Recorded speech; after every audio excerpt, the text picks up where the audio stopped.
She was the most photographed woman in the world, a symbol of beauty, grace, and compassion. Yet behind that iconic smile was a woman fighting a silent war. She was not born into fairy tales, she was trapped in one.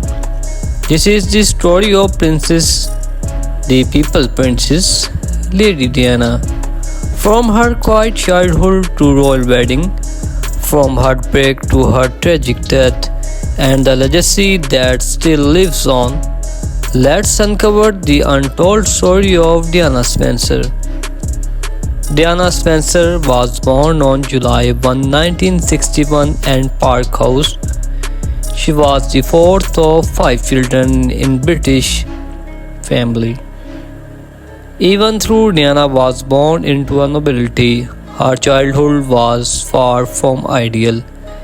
At age 7, her parents went through a bitter divorce, a trauma that deeply affected her. She was shy, sensitive, and often sought love and attention, something she would continue to seek even in her royal life. She loved music, dancing, and dreamed of becoming a ballerina. But life had other plans. She was not a top student, but she was kind, playful, and well linked. After completing her education, she moved to London, shared an apartment with friends, and worked as a nanny and kindergarten teacher. It was during this time her life was about to change forever. In 1977, 16-year-old Diana met Prince Charles, the heir to British throne, during a family visit. At that time, Charles was dating her sister Sarah. But there was something about Diana that stayed with him.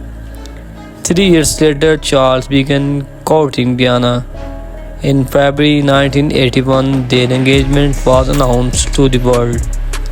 When asked if they were in love, Diana replied, "Of course." Charles added, "Whatever in love means." On July 29, 1981, the fairy tale began. The wedding was watched by over 750 million people around the world. I mean, 750 million people around the world. Diana was only 20 years old. She wore a 25-foot train. Millions cheered as she became the Princess of Wales. But what the world did not know was that cracks had already begun to form. Adapting to real life was overwhelming. The media hounded her every move. The palace expected her to behave a certain way, to be silent, obedient, and perfect. Diana began to suffer from anxiety and bulimia. She felt trapped, lonely, and emotionally behind closed doors. Her marriage with Prince William was falling apart. Even during her pregnancies, she was deeply unhappy. In 1982, Prince William was born. In 1984, Prince Harry arrived. Diana adored her boys, but her relationship with Charles continued to suffer. Someone said there were three of us in this marriage, so it was a bit crowded. She was referring to Camilla Park Bowles, the woman Charles had never truly left. As the truth of Charles and Camilla's affair became more obvious, Diana's pain turned public. She started taking control of her story, giving interviews, attending solo events, and winning hearts everywhere she went. In 1995, she sat down with journalist Martin Bashir for a bombshell interview on BBC's Panorama. Millions watched as Diana spoke openly about her marriage, her struggles, and her heartbreak. That moment made her not just a princess but a symbol of strength of women around the world. While the royal family focused on traditions, Diana focused on people. She visited AIDS patients at a time when people were afraid to touch them. She hugged sick children, walked through minefields in Angola, and brought attention to issues the royal never had dared spark of. Her compassion was raw, real, and revolutionary. The world saw her as a modern day saint. They called her the People Princess. She changed the very idea of what it meant to be royal.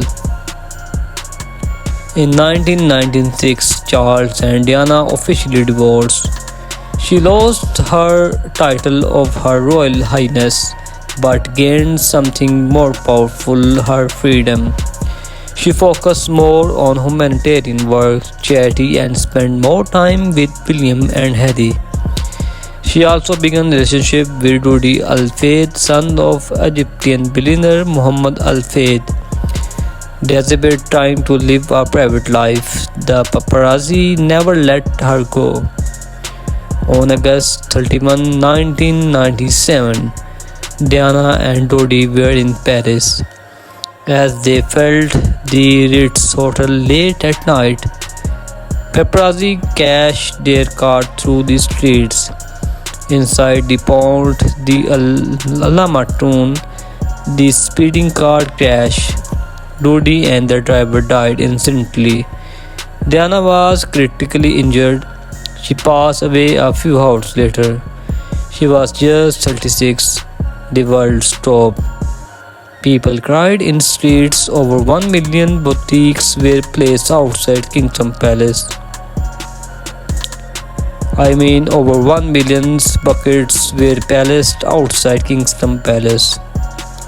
Her funeral was watched by 2.5 billion people. Elton John sang an written version of Candle in the Wind.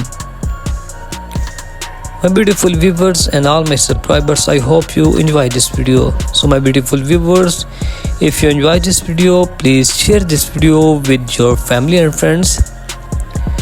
So many questions the circumstances of Diana's death. Why was the car speeding? Why were not they wearing seat belts? Was it just an car accident or something more? Rudy's father claimed it was a royal conspiracy to stop Diana from marrying a Muslim. Official investigations ruled it an accident caused by a drunk truck driver, but doubts still remain. To this day, many believe we will never know the truth. Diana's legacy lives on through her sons, Prince William and Prince Harry. They have continued her humanitarian work, often speaking of their mother's love and pain. Countless films, documentaries, and books continue to honor her life. She redefined what it means to be royal, showing that vulnerability is not weakness but strength. She made her world kinder even for a moment. Lady Diana was not just a princess, she was a rebel with a heart. A mother who gave everything for her children. A woman who dared to speak the truth. Her story is not just a royal tale, it's a human one, and a truth she left too soon. The candle still burns in the wind. Thank you for watching. If this story moved you, like, share and subscribe for more inspiring story.